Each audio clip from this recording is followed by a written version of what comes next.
بسم الله الرحمن الرحيم. نص البرقية المرفوعة إلى السدة العالية بالله جلالة الملك محمد السادس نصره الله.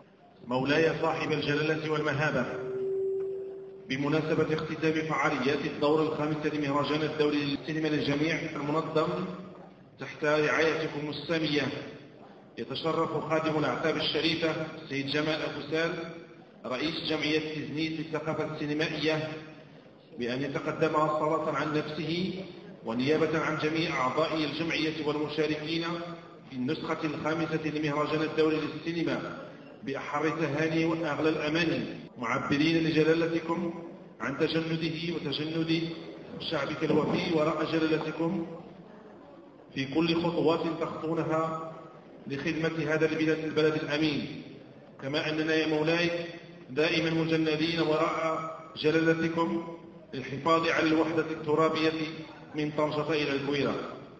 أبقاكم الله يا مولاي ذخرا وملاذا لهذا الشعب الأبي، قرين العين بولي عهدكم صاحب السمو الملكي الأمير مولاي الحسن، وصنوكم السعيد الأمير مولاي رشيد، وبكافة أسرتكم الكريمة والشعب المغربي إنه السميع المجيب.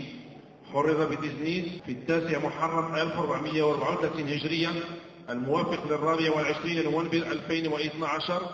الإمضاء خادم الأعتاب الشريفة جمال أبوسال رئيس جمعية تزنيت للثقافة السينمائية. الله يبارك في عمر سيدنا.